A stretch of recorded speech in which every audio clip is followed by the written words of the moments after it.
Thank you Shabir. आप सबका बहुत शुक्रिया यहाँ आने के लिए, हम सबको सुनने के लिए, और बहुत अच्छे से सुन रहे हैं आप लोग। ठीक है, तो एक छोटा सा ख्याल है, उसके बाद एक कविता है जो मैं सुनाना चाहूँगा। आवाज़ बरोबर आ रही है ना?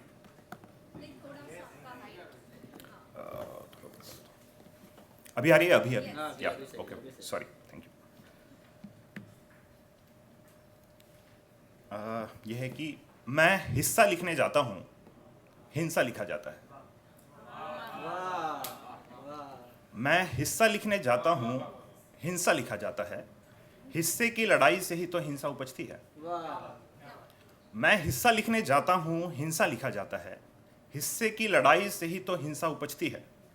मैं खूब लिखने जाता हूँ, खून लिखा जाता है। मैं खूब लिखने जाता हूँ, खून लिखा जाता है। हिंसा में खूब खून बहता है, मेरा, तुम्हारा, हमारा। शुक्रिया। हिंसा में खूब खून बहता है, मेरा, तुम्हारा, हमारा।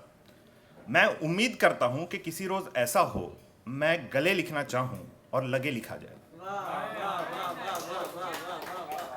मैं उम्मीद करता हूं कि किसी रोज ऐसा हो, मैं गले लिखना चाहूं और लगे लिखा जाए। गले लगकर ही तो मेरा, तुम्हारा, हमारा होता है। ऐसा होने पर ऐसा होने पर मैं जब भी अलग लिखने जाऊंगा, ऐसा होने पर मैं जब भी अलग लिखने जाऊंगा, अलग से अलग होकर आके लग जाया करेगा हिंसा के पहले अहिंसा। शुक्रिया।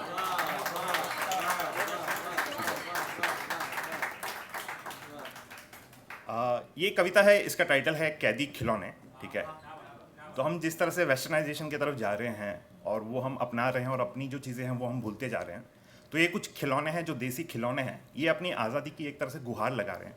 ठीक है, तो ये कविता उसके ऊपर है कि आज़ाद देश के आज़ाद प्रदेश की उस आज़ाद नगर में प्राइम लोकेशन पर सेठ जी का खिलौने का दुकान पड़ता था। दुकान में कुछ देसी खिलौने यूं ही धूल खा के जी रहे थे। कांच की शोकेशों में अब उनके दम घुटने लगे थे। कुछ खिलौने सुतलियों से ऐसे लटकाए गए थे जैसे उन्हें फांसी की सजा सुना दी गई हो। तो कुछों का चेहरा यूं पीला पड़ गया था मानो प्लास्टिकों से ढककर उनका दम घुटा जा रहा हो। इन्हें अरसे बीत गए थे किसी रोते हुए बच्चे इन्हें अरसे बीत गए थे किसी गोद में उठाए बच्चे के गोद में गए, किसी रोते बिलखते हुए बच्चे को चुप कराए। ऊपरी तख्ते में पड़े गुड्डे की किसी ने अब तक शादी नहीं करवाई थी। ऊपरी तख्ते में पड़े गुड्डे की किसी ने अब तक शादी नहीं करवाई थी। औंधे पड़ी गुड़िया को किसी गुड़िया ने अपनी तुतली जुबान में लोरी नहीं सुनाई थी। गले से लगी अलमारी में बैठा बंदर महीनों से दोनों हाथों में झाल लिए खड़ा था। उसकी तोंड पर किसी ने गुदगुदी करती चाबी ही नहीं भरी, इसलिए वहीं पड़ा था। किचन सेट 56 भोग बनाने को भी तैयार बैठी थी, पर कोई चूल्हे पे बर्तन चढ़ाए तब तो। जोकर का मुखौटा ना जाने कब से अपने नाक पर गेंद संभाले था, पर कोई उसको चेहरे से लगाए तब तो। आज तो आलम यह है कि इन खिलौने के अस्तित्व नहीं, सिर्फ नाम रह गए हैं। कीमत नहीं, सिर्फ दाम रह गए। और इनका जुर्म अपराध क्या था? शायद ये कि वक्त के साथ कदम नहीं मिला पाए, या शायद लोगों की प्रतिष्ठा के साथ कंधा नहीं मिला पाए। सच को अगर छलनी से छाना जाए तो बात यही निकलेगी कि दोष इन खिलौनों का नहीं है। दोष अगर है तो वो है उन व्यापारियों का जिन्हें देसी पसीने से विदेशी मैल ज्यादा रास आने लगी है। दोष है तो उन पालकों का जिन्हें देसी माटी नमक से विलायती चमक ज्यादा भाने लगी है। शुक्रिया। और ये तो ठहरे बेजुबान खिलौने, करे भी तो क्या करे जी, ना शिकायत ही कर सकते थे ना बगावत ही। हाँ, बस रात को जब शटर पर 7 लेवर का ताला लगता और दुकान में चहु और रंग काला फैलता, मन हल्का करने एक दूसरे को अपनी आप बीती सुनाने लगते। उसमें से कुछ कमजोर दिल वाले एक आध आंसू भी बहाने लगते। रात भी 2 पल बैठकर इनकी आप बीती सुनती, फिर एक स्याह चादर ओढ़कर सोने चली जाती। पर आज एक धीमी आवाज रात के कानों पर पड़ी। जमा ही लेती आंखें रात की फुर्ती से खुल उठी। उसने देखा एक खिलौना दूसरे खिलौने के आंसू पोंछ रहा था। उसने सुना एक खिलौना दूसरे खिलौने के कान पर हाथ रखे ये कह रहा था कि हम अलमारी फिक्र ना कर के आज़ादी का महीना है। हालांकि जो डीपी में तिरंगा लहराएंगे उनसे तो उम्मीद कम ही की जाए। पर जो आज भी खादी पहनते हैं, स्वदेशी में मानते हैं, शायद हमें आज़ाद कर जाए। शुक्रिया।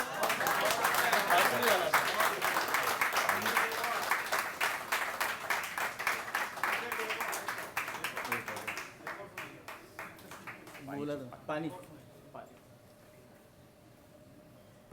बांसुरी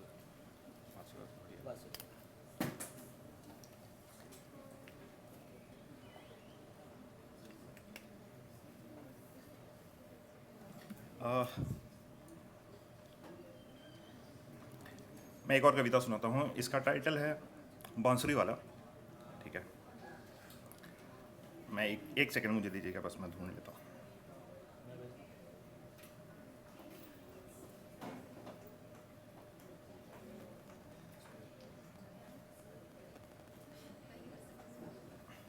नहीं मिल रहा है।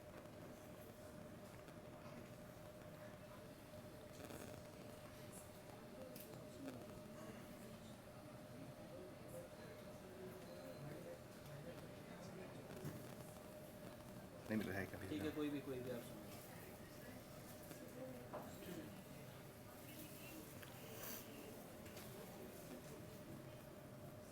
हाँ, मिल गया। इसका टाइटल है बांसुरी वाला। ठीक है, तो इसमें एक बांसुरी वाला जो है उसको मैं डिस्क्राइब कर रहा हूँ, जो भी उसकी पर्सनैलिटी है।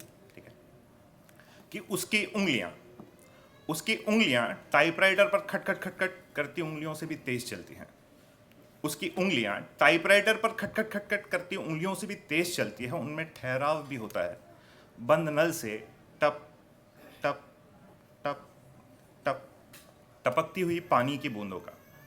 उसकी सांसें, उनमें गर्माहट होती है, ठिठुरती हवाओं के लिए। उनमें ठंडक भी होती है, गर्म चाय के प्याले को फूंक फूंक कर पीने के लिए।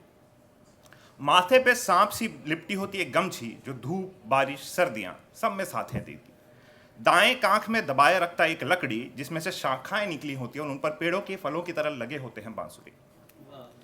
बाएं कांधे की खूंटी से टंगा होता है एक झूला, जिसमें रखे होते हैं पॉलीथीन में गांठ मारकर कुरमुरे, और कागज की पुड़ियों में चने के दाने, एक आध गुड़ के टुकड़े, एक अक्खा प्याज, चूरा किया हुआ काला नमक और सरसों तेल की महक। कुर्ते के दाएं जेब में उसके होते हैं नोटों वाले पैसे, माधुरी दीक्षित के फोटो वाली डायरी और एक नेल कटर। बाईं जेब में कुछ नहीं होती है, वो फटी जो है। हर बुधवार को सूरज ढलते ही वो मेरे सोसाइटी में पहुंच तो जाता है, पर अफसोस कि सिर्फ साफ सुथरे घिसल गुंडी और खाली झूलों को अपना स्वागत करते पाता है। तो लकड़ी में से एक बांसुरी तोड़ता है और उन्हें होठों पे लगाकर उनमें अपनी सांसें छोड़ता है। वो सांस जो 7 छेदों से गुजरती है, एक के बाद एक, जैसे कोई रेल 7 गुफाओं से गुजर रही हो, जैसे कोई रोशनी 7 रोशनदानों से निकल रही हो।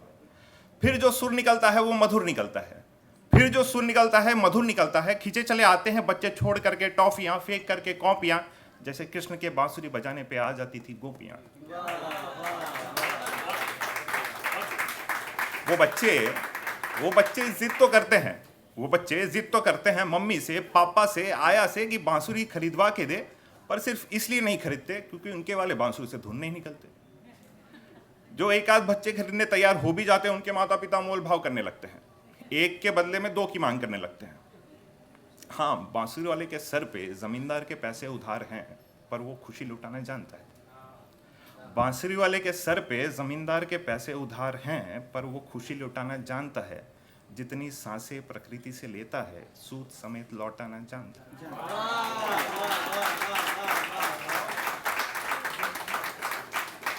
बांसुरी वाले के सर पे जमींदार के रुपए उधार हैं, पर वो खुशी लुटाना जानता है। जितनी सांसें प्रकृति से लेता है, सूद समेत लौटाना जानता है। तो बस इसलिए कह लीजिए, या उस बच्चे की खुशी के लिए बांसुरी लागत से भी कम में बेच देता है, और लकड़ी कांख में दबाकर एक मधुर धुन बजाता घर की ओर चल देता है। शुक्रिया।